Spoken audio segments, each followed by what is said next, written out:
those of you who haven't been here long, I've started a few years back on a journey called Living the Christian Life. And the more I think about it, I think that might be the theme of preaches for the rest of my life, because I think that's what it's all about, really. It's how we apply being Christians to our daily living. And I think that is so important. And the sort of main themes I always like to remind everybody of is that we are here for a reason. Okay? The world may make you believe, or make us believe we're not. They may make us believe we're an accident, we weren't planned, we were whatever. No, God always knew we were coming. We're always here now for a reason. Our circumstances we find ourselves in are here for a reason. And as Mordecai always said, you are where you are for a time just as this. We are here because we're meant to be. We're in a situation we may not like, or we may like, because we're meant to be. Okay? Doors will open throughout our lives. Doors will close throughout our lives. However, I always believe there will never be a time when there won't be an open door somewhere. Okay, that is important. But don't rely on the doors which have shut, because they've shut. Okay? Don't keep banging your head. Find a new one. No matter what our promise is and how good our promise is, we've got to work for it. Okay? It's not a sit back and watch everything else happen. We got to show up. And sometimes God does things where we can just stand there and watch. But we've got to go show up and go there and watch. Okay? Not in our armchairs. But with all that, God's a God who keeps on giving over and over and over again. I've been going through Proverbs as it stands. So you want to slowly open to Proverbs 6 while I talk. Proverbs gives us two main paths, two main ways we are walking down. One is the path of the fool, the other one the path of the wise. One leads to death, the other one leads to life. Turn me down a bit. And within that, it's important we have intimate, hard knowledge of both the wisdom and the Lord. It's not in here, it's in here. He told us he will write his commandment on our hearts. We need to know that in here.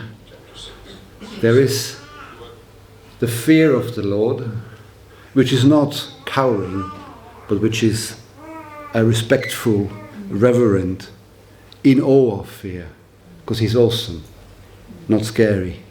He is scary, but he's not. That's not the way he portrays himself to us. And we are meant to depend on him fully. I'm going back to Ali's picture. We're meant to give it all to him, like a baby in the womb. Right? We're depending on him fully. And like Sarah said, actually, when we try to do it ourselves, he often has to come in and make our darkness into light, because we're not so good at solving problems, and our ways are not as clever as we think they are. Chapters 5 to 7 in Revelations are very much about temptation, are very much about walking away from them. And remember the picture of the mousetrap, right? It all looks very nice, very lovely. But underneath there's a trap, and as soon as we get it, bang, we are caught. That's how temptation works. And even though there's a lot of sexual temptation within those 3 chapters, it's not just about that, it's about any temptation. Chapter 5 was very much about what we in English see as the wayward, adulterous woman. When actually, that's not the way the original scripture shows it, because it's very easy to then say it's the woman's fault. It's actually the strange or foreign woman, i.e. the woman which isn't yours. And it's only a woman, really, because it's written mainly to his sons, it's written to men. So you can quite easily and should substitute woman with men, the strange men. So whether it's a man or woman, they are strange, they're not yours. Don't go to them, really. And then there's the sexual temptation part, which is really very visible, very destructive, very self-harming. And towards the end of chapter 5, it's also do not share, okay? A love is between a man and a woman, and that's it.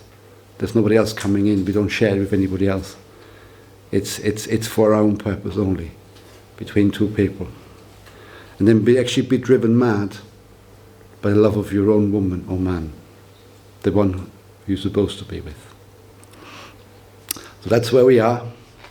And now we come to chapter 6. So I shall read the first 11 verses. My son, if you have put up security for your neighbor, if you have shaken hands in pledge for a stranger, you have been trapped by what you said, ensnared by the words of your mouth. So do this, my son, to free yourself, since you have fallen into your neighbor's hands. Go to the point of exhaustion and give your neighbor no rest. Allow no sleep to your eyes, no slumber to your eyelids. Free yourself like a gazelle from the hand of the hunter, like a bird from the snare of the fowler. Go to the ant, you sluggard. Consider its ways and be wise. It has no commander, no overseer or ruler, yet it stores its provisions in the summer and gathers its food at the harvest. How long will you lie there, you sluggard? When will you get up from your sleep? A little sleep, a little slumber, a little folding of the hands to rest, and poverty will come to you like a thief, and scarcity like an armed man. Amen. So let's talk a bit about borrowing and lending money, or lending anything here. Do you know what mortgage actually means if you translate it? Anybody? Death pledge or death grip. Yeah, that is actually if you translate the words of mortgage into English from Old French, it's death pledge or death grip. It just shows sort of, and even death pledge, even more sort of in with that. So lending money, you enslave yourself. So when I grew up, I was taught you save up until you have it, then you go and buy. And slowly that's eroded. And now it's buy now, even sometimes pay later, usually pay slowly, and pay treble the amount that it was costing in the first place. We've become a credit society. We have to have everything now. Patience is gone. We have to have it now. And so we've created a debt problem, but we've actually everything by lending credit. We've also stopped generosity to a large amount, because people don't give to people because they have it and they're generous. People give to people to loan them and get money back in return. Okay? So, let's take it on to actually lending money to others.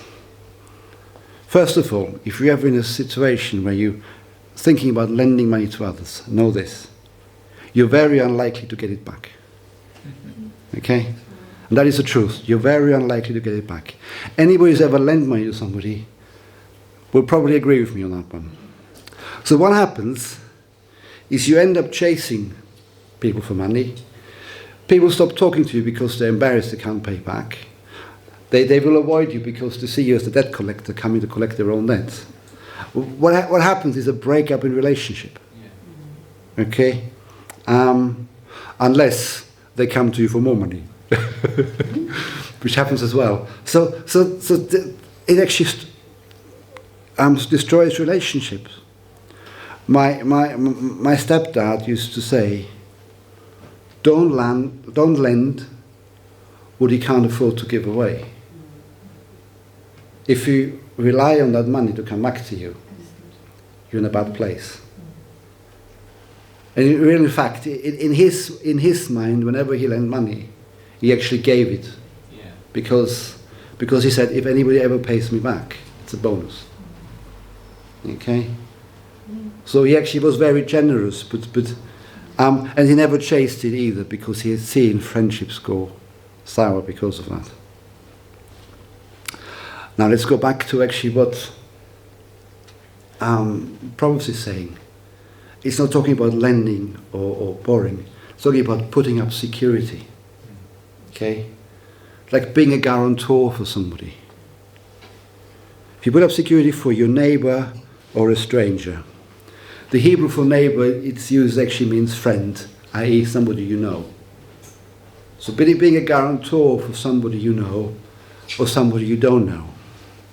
I'm not quite sure, or I don't know of anybody that actually has given or put up security for somebody that didn't know. But obviously it must happen, otherwise he wouldn't be in there. But think it through. What happens when you pledge on somebody else's behalf? What happens when they default on their payments? They chase you. Yeah. Who do they chase? They chase you. Okay? And it says twice in verse 2, by the words of your mouth you have been trapped. By the words of your mouth you have been ensnared. Okay? You enslave yourself by putting up guarantees for somebody else. And actually, I was thinking, very often when you hear stories about fraudsters, that's their ammo. Okay? They come to you, they have all these rich widows or widowers who suddenly have this love of their lives, and suddenly they've got no money left and they've gone. That's their ammo, the prayer on that. They enslave you and then they walk away and you're left with nothing.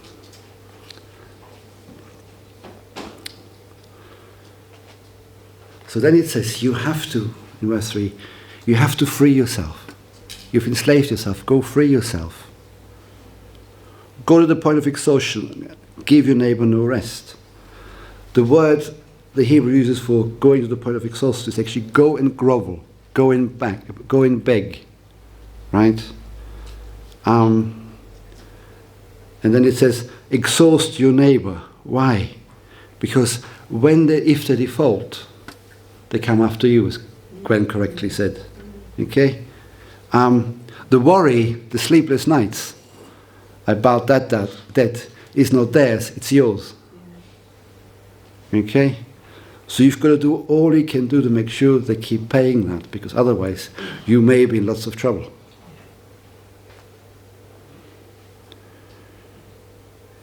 That's why you allow yourself no sleep, allow them no sleep. Okay? But really, the undertone here is not what to do in case you do that. The real undertone is, why would you do that in the first place? Okay? Why do you do that to yourself in the first place? Because in the end of the day, the second you do, you're going to face a lot of hardship, a lot of worry, a lot of stress. So be very wise if you do it, but why do it in the first place? And it's a hard message because we all have giving hearts. So in our hearts we would like to give, we would like to, and we do. But there is giving without enslaving yourself, and there's giving with enslaving yourself, and that is the wisdom in there. So be careful how much stress you put on your own lives. Let's go to verse 6. I'm going to get a bit more controversial here now. Go to the end, you sluggard. Okay? Consider its ways and be wise. When I started off Proverbs, I said there were five faces of the fool. 5 different ways Proverbs talks about the fool. The first 4 we found in chapter 1. It was the evil person, the one who's got no moral grounding, who enjoys doing bad stuff to people. You got the naive or the weak-minded person, the one who's gullible, has got no backbone. Has got no backbone and therefore will move as the waves take him. You've got the mocker and the scoffer. Don't really have to explain them too much. When I was thinking about it, especially when you take the example of the 12 spies sent to the promised land by Moses, there were 10 mockers and 2 people who came back and said, trust God. There's always going to be more mockers and scoffers than people who trust and believe. Okay? It also often says the majority isn't always right. Okay? Beware of that. So mockers and scoffers you'll always encounter more than people who are actually trusting and believing. The fourth one is the person who's stupid on purpose. Right? The horse player. The one who always acts up. Everything's a joke and he always likes to play up and he's never serious and and the fifth we meet here, the sluggard, the lazy person. I'm going to pass by the obvious today, because if I now have to explain, if you're the person who sits there, does nothing, life goes by, and you do very little, you're in a very sad place, and you need to change your ways very soon. However, there's one hint I will give you, and that's the person who's a sluggard with good intentions. Okay? I'll do it when the kids go back to school. The kids go back to school, but they haven't quite settled yet, so I'll leave it for a couple of months until they settle. Oh, it's nearly winter and Christmas is coming, so it's getting cold, so I'll wait till after Christmas. Until I start doing it. Yeah, it's the new year. It's really icy and frozen outside. So I'll wait for the weather to be warmer. And yeah, we'll be going on holiday next week because now the weather is warmer, so I'll leave it for a while. And you know what? It's nearly time for the summer holidays. And the kids come out of school. Get my drift? There's always a reason why not. Now, sometimes there's a good reason why not, because we can't do everything on the same day. But then you do manage expectations, and you give yourself a deadline. Okay? I will do it then, not when, or after, or when. And there is the controversial bit now. I'll stay on this for a while. It's being busy doing other things. Not necessarily bad things, sometimes very good things, but not the things you're meant to be doing. Okay? I kind of call it the Martha Mary scenario, but I'll give you 2 Martha Mary scenarios. Okay? The one is the obvious one, because you got to feel sorry for Martha a bit. Okay? She did the right thing, but Jesus said you chose the wrong thing. Okay? Yet, I think I want to look at the other way around. Sometimes we could be too much Mary and not too Martha. Okay? And that is as dangerous.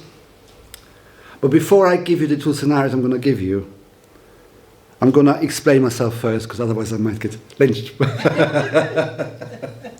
It's the danger is becoming over-spiritual in a way that we're of no use to the outside world. Our mission field is the outside world. We're meant to bring good news. And the second we become over-spiritual, we can no longer work in that. In a way, we said about the government, they have no real idea or grasp what's like in the real world. We can do the same if you're too much Mary. So let me ask you 2 questions. And I'm sure if you all reflect, there's some of it in there, but in most ways, I'm sure as our church, we're okay. But I get it a lot in other places. And I see it a lot in other places. Do we only interact with other Christians? Okay? Do we only interact with other Christians? Some people do. And it is very sad, because when you do, you lose your connection with the outside world. Do you go to every Christian event going, rather than non-Christian events? And I will explain it a bit, because it's a dangerous one. Because the first thing, Christian events are important. As a church, we have benefited enormously from New Day, from Devoted, so they are important. It's just the balance of actually, do we use that to go to everything when we could be doing things in our community instead, which actually would benefit the kingdom? That is the question, right? And that's an important one, because the first thing is an easy one, because if you're somebody who only interacts with other Christian, my first challenge would be, where in the Bible do you get that from? How often did Jesus only interact with the religious people? With the Christian event, it's not as clear-cut, because you can easily say, well, Jesus was in the temple all the time. Yes, he was. But he also was in houses. He also was on the streets, on the lake. And there's a good balance between both of them. Okay? So, let me ask you this. That's a really interesting one. Why does God heal?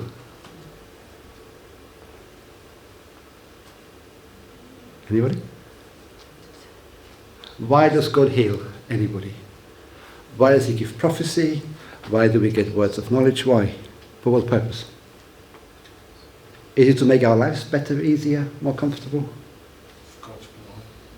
Sorry? For God's glory. Say it aloud. Come on. For God's glory. For God's glory. Yes, for his glory. It's a demonstration of his power. What does John call miracles in his gospel?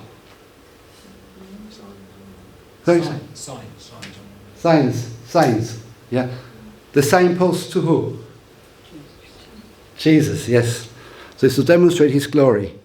And sometimes I think, and I'm trying to put it away without sounding dismissive, because that's not meant to be, but sometimes we get into that mindset of actually, why hasn't he healed me?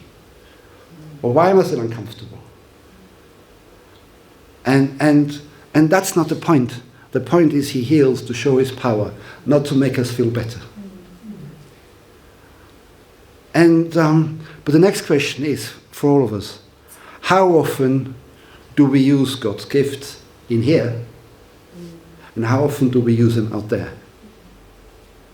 Because by rights, we should be using them out there a heck of a lot more than we use them in here. But if we are really honest, and if I'm really honest, I would say probably use them in here more than we use them out there. And that is the difference, right? There is only one gift in my mind that Paul says that unbelievers can't really deal with, and are not meant for unbelievers, and that's tongues. Even though it was sometimes used for unbelievers when they spoke in their tongue, but actually Paul says in services, the one thing that unbelievers can't cope with is tongues, because it's not meant for them. But everything else is. Whereas there's knowledge, prophecy, healing, that's to show them. And we're meant to use them out there a lot more than in here. And I know I fail at that a lot as well myself. But it's for us to think, actually, how often, where do we use that? And maybe that's where we need to consider the ant sometimes and wise up and be wise. When it says in verse 8, it stores His provision. The word for provision is bread. However, the word bread roots out in two ways in the Hebrew. One is bread, funnily enough. The other one is war.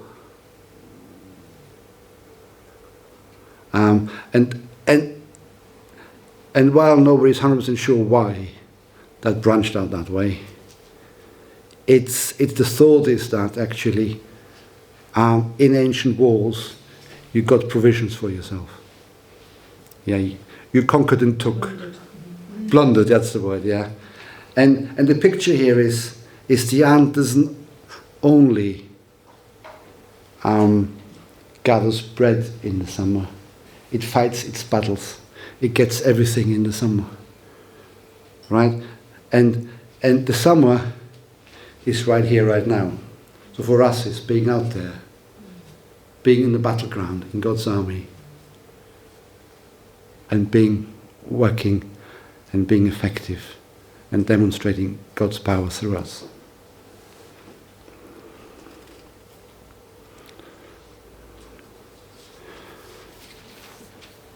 I'll probably got to open the other slugget next time. But just a quick thought here as well. We're very good at a little sleep, a little slumber, a little falling off the hands. I think we all fall to that, don't we? Oh, I know I do. I'm tired. I'll do it a bit later. Just want to rest a bit. It'll be fine. I'll do it tomorrow. Mañana. Just a quick sit down. Just a quick television program. Yeah, bit of Facebook. But just a quick, and another bit of quick, and another bit of quick, another bit of quick. Suddenly a day is gone. Right? And then it's the picture of poverty will come like a thief, and scarcity like an armed man. The picture in the Hebrew of the thief is actually one who walks away with your wealth. That's what the Hebrew calls the thief. It doesn't say thief, it says poverty will come to you like somebody who walks away with your wealth. That's quite or your belongings even. That's quite a big picture, okay? It's actually, while you do Facebook or watch your telly program, you see your belongings walking out slowly. And scarcity like an armed man. The word for armed man is defender, not warrior. So it actually gives you a bit of more of an alarm bell situation. The armed man who brings your scarcity is the one who's supposed to defend you. Okay? So while you're not watching, whatever you put your trust in walks away with your belongings. Now, isn't that nice? So be on your guard, be alert, be there, work, and not give yourself a little or too many little somethings of rest. Yeah. I will stop here. Enough food for thought for one day.